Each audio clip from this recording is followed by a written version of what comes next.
प्रिय शिक्षार्थियों, आपका स्वागत है। आज हम एक महत्वपूर्ण विषय पर बात करने जा रहे हैं। आपका जो पहला पाठ है वह है कविता कैसे पढ़ें। यह पाठ इसलिए रखा गया है क्योंकि वैसे तो आप बचपन से ही कविताएं पढ़ते हैं, लेकिन आपके मन में जिज्ञासा होती होगी कि कविता है क्या और कविता गद्य से कैसे अलग है। इन सारी बातों को समझने के लिए यह जानना जरूरी है कि कविता का स्वरूप क्या है। शिक्षार्थियों, कविता के स्वरूप को जानने के लिए अगर आप देखें तो उसमें आपको नज़र आएगा कि उसमें भावों की अभिव्यक्ति की जाती है और भावों की अभिव्यक्ति के लिए सौंदर्य विधान किया जाता है। अच्छी तरह से उसे अलंकार और रस के साथ प्रस्तुत किया जाता है। अंग्रेजी में कहा गया है, poetry is the spontaneous overflow of powerful feelings. इसका तात्पर्य है कि कविता हमारी सहज अभिव्यक्ति है। उसमें विषय को उतना महत्व नहीं दिया जाता है जितना भावों को प्रस्तुत करने में उसमें कला दिखाई जाती है। और कविता पर जब हम विस्तार से बात करेंगे तो हम देखेंगे कि किस तरह से कविता और गद्य में अंतर है। कविता और गद्य में अंतर की बात करते हैं तो जो ऊपरी तौर पे अंतर समझ में आता है वह है कि कविता में भावों की प्रधानता होती है और गद्य में विचारों की प्रधानता होती है। और इसी अंतर के आधार पर हम आगे चर्चा को आगे बढ़ाएंगे। आगे हम देखते हैं कि इस पाठ को पढ़ाने का उद्देश्य क्या है। इस पाठ में हम कविता के स्वरूप पर बात करेंगे, कविता का हमारे जीवन में क्या महत्व है इस पर चर्चा करेंगे, उसके जो अवयव हैं कविता के उसको देखने की कोशिश करेंगे, कविता क्यों पढ़ें और कैसे पढ़ें इस पर भी विस्तार से बात करेंगे और उसी के अंतर्गत कविता के भाव पक्ष और शिल्प पक्ष पर बात करेंगे। तो इन सारी बातों को समेटते हुए हम कोशिश करेंगे कि इस पाठ को आसानी से हृदयंगम कर सकें आप और आप समझ सकें। कविता का जो जन्म हुआ वह संस्कृत वाङ्मय में दिखाई देता है। उस समय रचनाकारों ने कविता को अलग ढंग से देखने की कोशिश की।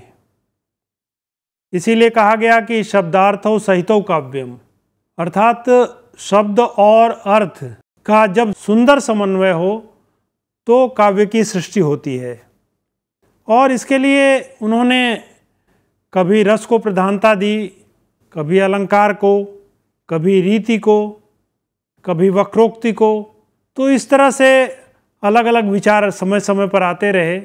लेकिन संस्कृत वाङ्मय के बाद जब हम हिंदी वाङ्मय को देखते हैं तो हम देखते हैं कि वहाँ साहित्य का जो स्वरूप है वह पूरी तरह बदल गया है।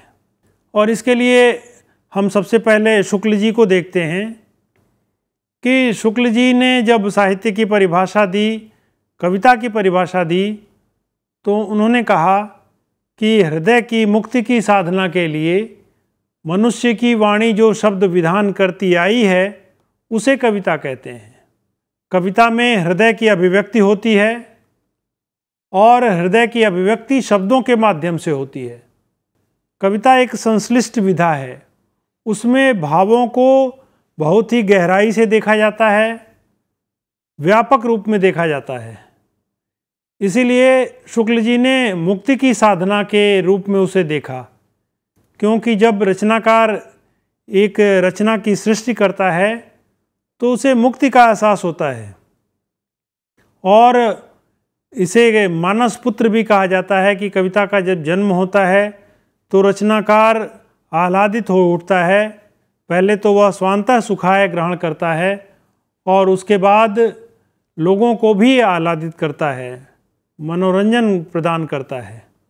उसी तरह से जब हम आचार्य हजारी प्रसाद द्विवेदी को देखते हैं तो उन्होंने नए ढंग से परिभाषित करने की कोशिश की। उन्होंने कहा कि कविता का लोक प्रचलित अर्थ वह वाक्य है जिसमें भावावेश हो, कल्पना हो, पद लालित्य हो तथा प्रयोजन की सीमा समाप्त हो चुकी हो। उनका कहना है कि इसमें भावावेश हो। भावावेश का क्या अर्थ है कि उसमें भावों की सुंदर अभिव्यक्ति हो। जब कविता की परिभाषा इसी तरह से आगे बढ़ती रही तो लोगों ने अलग अलग ढंग से उसको परिभाषित करने की कोशिश की और यह निष्कर्ष निकल कर आया कि कविता में भाव की प्रधानता होती है, इसलिए उसमें विचार का पक्ष बहुत ही संतुलित होता है, बहुत कम होता है। और भावों की अभिव्यक्ति के लिए कल्पना की आवश्यकता होती है। जब रचनाकार कल्पना के सम्मिश्रण से उस रचना की सृष्टि करता है तो वह देखता है कि उसमें नवीनता है, उसमें नई उद्भावनाएं हैं, नई सृष्टि होती है। इसीलिए कहा जाता है कि कविता में विचार की या चिंतन की जटिलता नहीं होती, अर्थात उसमें विचार पक्ष प्रधान नहीं होता, चिंतन पर ज़्यादा गौर नहीं किया जाता, भावों को प्रमुखता दी जाती है। और इन भावों की अभिव्यक्ति के लिए रचनाकार एक बिंब विधान करता है, अर्थात शब्द चित्र खड़ा करता है। उसके अलावा अगर भाषा की हम बात करें तो अभिधा की अपेक्षा लक्षणा की बात करता है। उसमें अभिधा का अर्थ है जो शब्दकोश का अर्थ होता है वह अभिधा होती है, लेकिन साहित्य में सब कुछ अभिधा में नहीं कहा जाता। जब उसका लाक्षणिक प्रयोग होता है, जैसे किसी व्यक्ति को मजबूत बताना है तो कहते हैं कि वह सिंह के समान है, तो कविता में इस तरह से लाक्षणिक प्रयोग किया जाता है और इस तरह से कविता का एक पूरा स्वरूप स्पष्ट होता है। हम आगे बढ़ते हैं तो हम देखते हैं कि कविता का हमारे जीवन में क्या महत्व है, क्योंकि कविता केवल हमें मनोरंजन नहीं प्रदान करती बल्कि वह हमारे जीवन में प्रेरणा देती है। आपने देखा होगा कि बहुत से कवि हैं जिनमें जीवन दर्शन है, जीवन मूल्यों की स्थापना है और जीवन के प्रति एक नई दृष्टि है। जैसे अगर आप अज्ञे की कविता पढ़ते हैं तो आपने पढ़ा होगा या आप आगे कक्षाओं में देखेंगे कि उनकी एक कविता है, सांप तुम सभ्य तो हुए नहीं, नगर में बसना भी तुम्हें नहीं आया, एक बात पूछूं उत्तर दोगे, तब कैसे सीखा डसना, विष कहाँ पाया। अब यहाँ देखिए नगरीय सभ्यता पर व्यंग्य है। रचनाकार बहुत ही सलीके से व्यंग्यपूर्ण शैली में अपनी बात कहना चाहता है और वह समाज को प्रेरणा देना चाहता है कि जो लोग धोखा देते हैं, जो हमारे लिए अच्छा नहीं सोचते या समाज के लिए हितकर नहीं हैं, वह सर्प के समान हैं और उनसे हमें बच के रहना चाहिए। इस बात को कहने के लिए बहुत ही सरल भाषा का प्रयोग किया जाता है और सुगठित भाषा भी होनी चाहिए और साथ ही लयात्मकता एक बहुत महत्वपूर्ण विशेषता है कविता की। अगर उसमें लय विधान नहीं होगा तो कविता का सौंदर्य निखर कर सामने नहीं आएगा। जैसे मैं आपको उदाहरण देता हूँ, प्रसाद जी की बहुत ही सुंदर कविता है कामायनी, और कामायनी की जो पंक्तियाँ हैं बड़े ही लयात्मक हैं।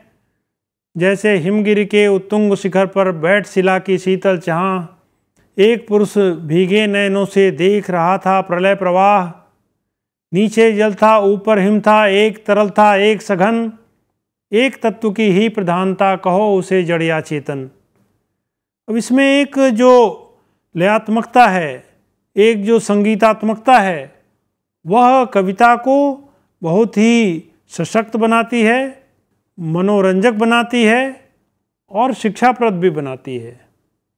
तो इस तरह से कविता का हमारे जीवन में बहुत बड़ा महत्व है और कविता हमारे जीवन को परिवर्तित करने की क्षमता रखती है। अब हम आगे चलते हैं और देखते हैं कि कविता के अवयव कौन से हैं, अर्थात कविता के वो कौन कौन से अंग हैं जिनसे मिलकर कविता का निर्माण होता है। जैसा कि पहले मैंने बताया था कि संस्कृत वाङ्मय में उसके अवयव के रूप में लोगों ने अलंकार को, ध्वनि को, रीति को, वक्रोक्ति को, रस को, इन सबों को अवयव के रूप में देखा। लेकिन आधुनिक संदर्भ में इसका स्वरूप बदल गया और कविता के अंतरंग रूप और कविता के बहिरंग रूप, इन दो रूपों में कविता को परिभाषित करने की कोशिश की गई। अंतरंग रूप का तात्पर्य है उसका बोध पक्ष या उसका भाव पक्ष। बोध पक्ष क्या होता है कि उसमें जो विषय ग्रहण किया गया है, जैसे निराला की कविता है, वह आता दो टूक कलेजे के करता, पछताता पथ पर आता, पेट पीठ दोनों मिलकर हैं एक, चल रहा लकुटिया टेक, मुट्ठी भर दाने को भूख मिटाने को, मुँह फटी पुरानी झोली को फैलाता, दो टूक कलेजे के करता, पछताता पथ पर आता। इस तरह की जो कविताएं हैं वह आपकी दृष्टि को एक नई तस्वीर देते हैं, भिखारी का एक नया चित्र प्रस्तुत करते हैं। तो यह उसका भाव पक्ष हुआ। उसी तरह से उसका दूसरा पक्ष जो है वो बहिरंग पक्ष है, वह उसका शिल्प पक्ष है। शिल्प पक्ष का मतलब होता है उसका जो बाहरी आवरण है, उसका जो शिल्प सौंदर्य है, अर्थात ताना बाना उसका किस तरह से कविता बनी है। जैसे पहले छंद विधान होता था, छंदों के माध्यम से कविता होती थी, लेकिन बाद में उसे अतुकांत कविता के रूप में भी देखा गया। अतुकांत कविता जैसे निराला की कविता भी आपको मैंने बताई, वह अतुकांत है, उसमें छंद विधान नहीं है। लेकिन अगर आप दोहों को देखेंगे, चाहे रहीम के दोहे हों या बिहारी के दोहे हों, उसमें 13 और 11 मात्राओं का आपको संयोग दिखाई देगा। तो वो एक विशिष्ट पद्धति है। लेकिन आज के रचनाकारों ने उन पद्धतियों के विपरीत अतुकांत शैली को भी अपनाया है। शिक्षार्थियों, अब आप विस्तार से यह देखें कि कविता का जो भाव पक्ष है उसमें कौन कौन से तत्व निखर कर आते हैं, अर्थात भाव पक्ष में कौन कौन से तत्व बनेंगे जिससे भावों का निर्माण होगा। तो उसमें मुख्य रूप से 4 तत्व नजर आएंगे आपको। एक तो उसका कथ्य है। कथ्य का मतलब होता है कि उसमें वस्तु क्या है, अर्थात उसका मुख्य विषय क्या है। अगर आपने विषय को समझ लिया तो उसके बाद उसमें रस की अभिव्यक्ति हुई है या नहीं, या कौन से रसों की अभिव्यक्ति हुई है, इसे समझने की कोशिश करेंगे। जैसे श्रृंगार रस, करुण रस, रौद्र रस, ये विभिन्न जो रसों का विधान किया गया है उससे काव्य की सृष्टि होती है। और उसके बाद भाव पक्ष में आप देखेंगे कि उसमें विचारों की भी सृष्टि है। जैसे बहुत से रचनाकार हैं जिन्होंने उसमें नए नए विचारों को दिया है। जैसे माखनलाल चतुर्वेदी की कविता है पुष्प की अभिलाषा, उसमें वो कहते हैं, चाह नहीं मैं सुरबाला के गहनों में गूथा जाऊं, चाह नहीं प्रेमी माला में बिंद प्यारी को ललचाऊं, चाह नहीं सम्राटों के शव पर हे हरि डाला जाऊं, चाह नहीं देवों के सिर पर चढ़ूं भाग्य पर इठलाऊं, मुझे तोड़ लेना वनमाली उस पथ पर देना तुम फेंक, मातृभूमि पर शीश चढ़ाने जिस पथ जाएं वीर अनेक। यहाँ राष्ट्र भक्ति की जो भावना है वो एक दृष्टि प्रदान करता है, वह राष्ट्र प्रेम की सृष्टि करता है। तो आपको कविता में इस तरह के विचारपरक बातें भी देखने को मिलेंगी। उसके अलावा कल्पना की जो बात है, वास्तव में जो कवि होता है उसकी दृष्टि सामान्य लोगों की दृष्टि से अलग होती है, क्योंकि वह कल्पना की सृष्टि करता है। जैसे भिखारी का उदाहरण आपको दिया मैंने, निराला ने जो भिखारी का जो चित्र प्रस्तुत किया है, हम सभी भिखारी देखते हैं, लेकिन उन्होंने जिस तरह से कल्पना की है भिखारी की, वो बहुत ही मार्मिक और हृदय को द्वेलित करने वाली है। तो इस तरह से 4 तत्वों से भाव पक्ष का निर्माण होता है। और जब आप उसके बहिरंग पक्ष पर जाएंगे तो उसमें भी अलग अलग तत्व नज़र आएंगे आपको। और शिल्प को संवारने के लिए, शिल्प को अच्छे ढंग से प्रस्तुत करने के लिए रचनाकार सुंदर भाषा और शैली का प्रयोग करता है। रचनाकार सरल भाषा का भी प्रयोग कर सकता है, जिसमें तत्सम, तद्भव, देशज और विदेशज भाषाएं आती हैं। उसके अलावा संश्लिष्ट शब्द विधान भी कर सकता है, और उसकी शैली भी बहुत ही मनोरंजक हो सकती है, बहुत ही सारगर्भित हो सकती है। इसलिए भाषा और शैली का बहुत महत्व है, क्योंकि भाषा ही वह हथियार है, वह सशक्त माध्यम है जिसके माध्यम से रचनाकार अपनी बातों को प्रस्तुत करता है। इसलिए भाषा जितनी ही सुघड़ होगी, जितनी ही मनोरंजक होगी, जितनी हमारे हृदय को बेधने वाली होगी, उतनी ही प्रभावशाली मानी जाएगी।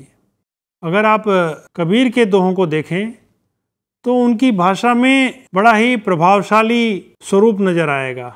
शिक्षार्थियों, उसके बाद हम जो दूसरा तत्व है उस पर बात करते हैं, वह है छंद विधान। छंद विधान का अर्थ है कि पहले के कवियों ने जो रचनाओं की सृष्टि की है उसमें छंदों का एक विधान किया गया। जैसे दोहे में 13 और 11 छंदों का विधान किया गया, चौपाई में अलग विधान किया गया।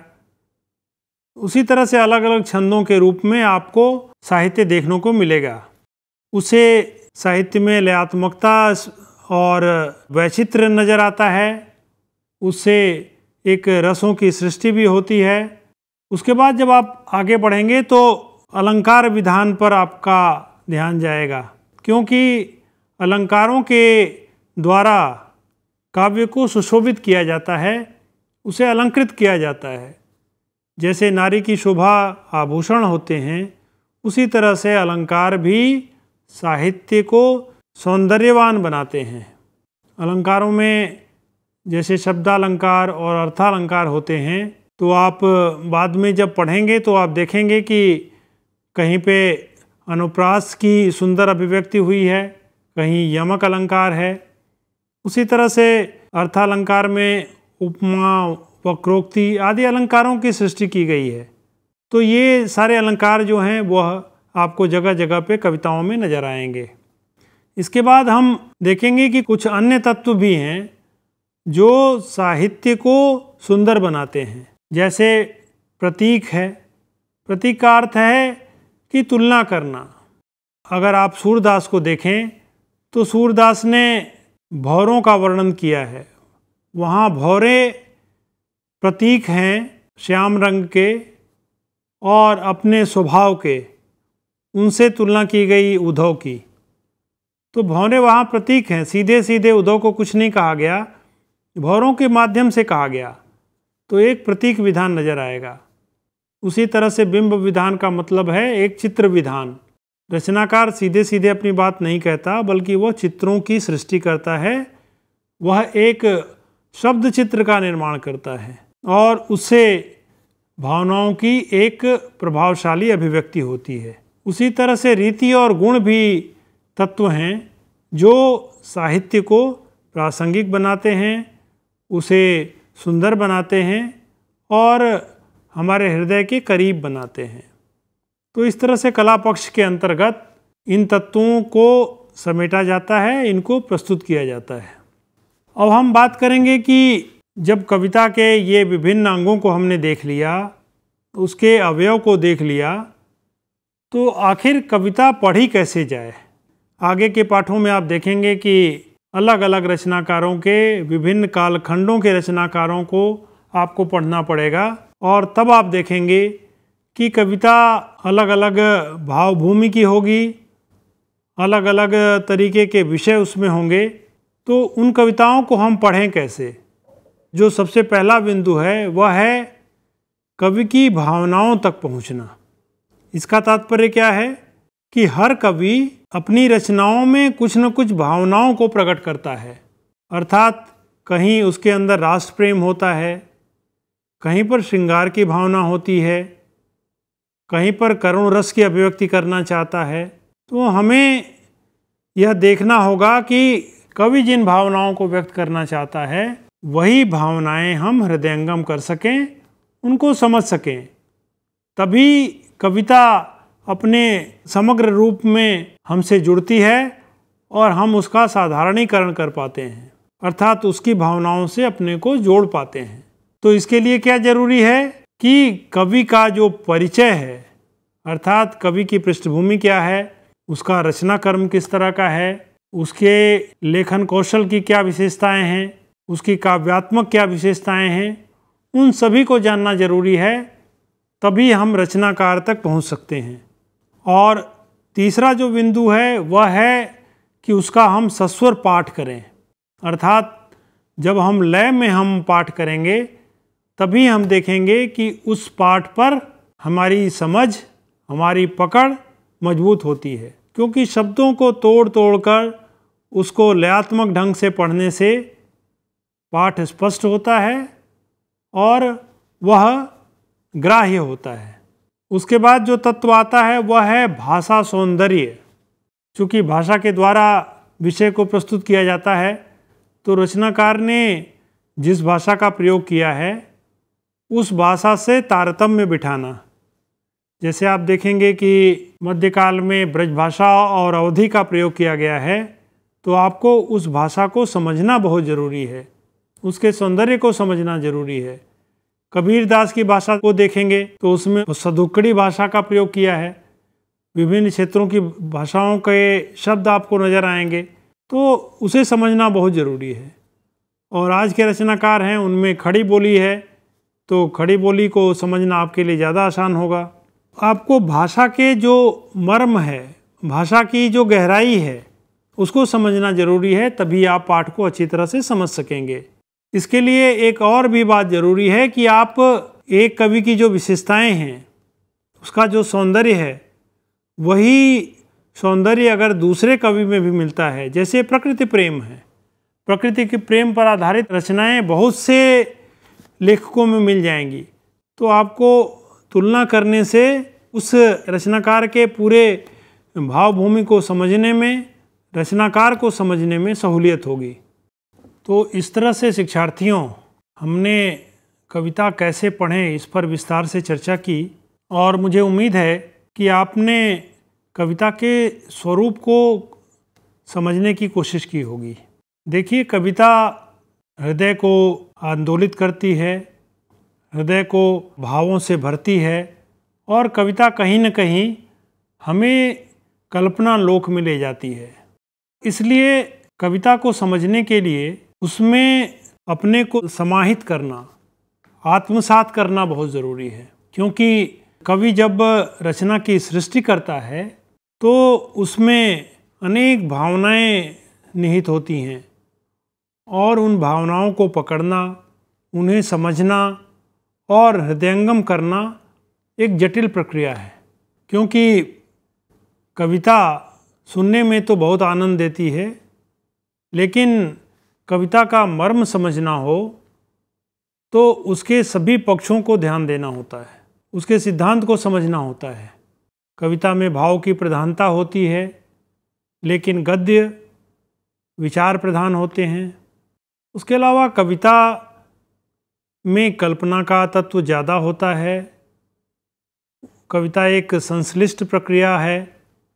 जहाँ तक भाव पक्ष का प्रश्न है, भाव पक्ष में तो विचार होते हैं, कथ्य होते हैं, कल्पना होती है, रस की सृष्टि होती है, और इन सबों का जो सम्मिलन होता है वह भाव का निर्माण करता है। लेकिन जब उसका ताना बाना बुना जाता है, जब उसको आकार दिया जाता है, तो उसके आधार होते हैं अलंकार, छंद विधान, बिंब विधान, प्रतीक विधान। फिर आपने देखा कि कविता हमारा केवल मनोरंजन नहीं करती, कविता भी स्वोद्देश्य होती है। वह हमारे जीवन को परिवर्तित करती है, जीवन को नई दिशा देती है। आप कह सकते हैं कि स्वांतः सुखाय से कविता का जन्म हुआ, लेकिन उसका जो सामाजिक रूप है वह हमेशा उसमें समाहित रहा। रचनाकार केवल अपने लिए सृष्टि नहीं करता, वह एक नए समाज, एक नए देश और एक नए विश्व का निर्माण करना चाहता है, जीवन मूल्यों की स्थापना करना चाहता है। वह समाज की विसंगतियों, विडंबनाओं और उसमें जो नकारने वाली चीज़ें हैं, जो बाधित करने वाली चीज़ें हैं, जो समाज को विघटन की ओर ले जाने वाली चीज़ें हैं, उसकी ओर संकेत भी करता चलता है। इसीलिए अभी आप देखेंगे कि आजकल के जो रचनाकार हैं वह व्यंग्य के माध्यम से अपनी बात कहते हैं, व्यंग्य से अपनी बात को अधिक प्रभावशाली ढंग से कहते हैं। इसीलिए आज कविताओं का स्वरूप बदला है। छंद विधान की बजाय और तुकांत कविताएं नज़र आती हैं। उनके विषय का विस्तार भी काफ़ी हुआ है। कविता आम जनजीवन से जुड़ी है, उसमें जीवन के दुख दर्द की सृष्टि होती है और वही कविता वास्तव में महान होती है, जिससे हम सामान्य रूप से जुड़ पाते हैं और जो हमारे जीवन को आंदोलित करती है, आह्लादित करती है और जीवन का परिष्कार करती है। तो इस तरह से हमने आज कविता के पठन पर बात किया है और हमें उम्मीद है कि जब आप आगे के पाठों को पढ़ेंगे तो यह पृष्ठभूमि आपके लिए कारगर साबित होगी। धन्यवाद।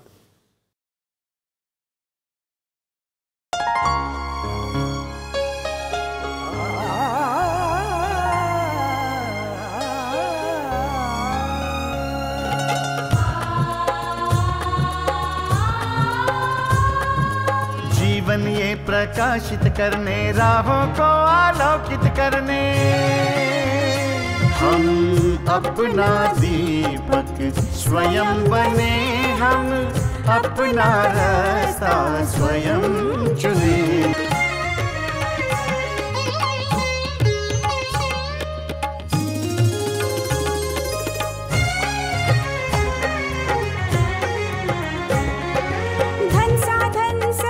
सीमा से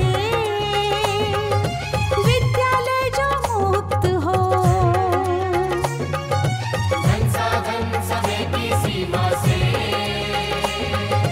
विद्यालय जो मुक्त हो।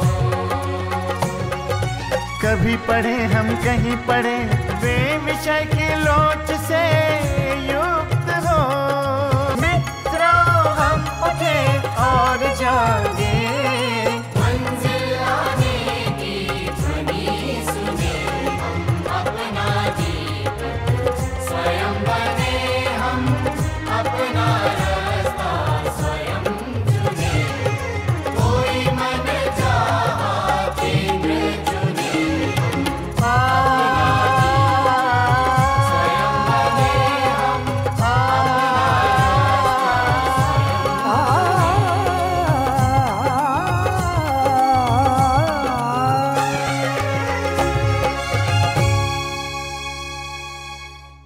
हिंदुस्तान के हर कोने में नौजवानों के पास प्रतिभा है, उन्हें अवसर चाहिए। NIOS देता रहा है युवाओं को अवसर आगे बढ़ने का। NIOS से पढ़ने वाले इन युवाओं ने किया है संस्थान को गौरवान्वित। दिव्यांगों ने बन के दिखाया है सबल और आत्मनिर्भर। NIOS के साथ आप भी जुड़िए NIOS के संग।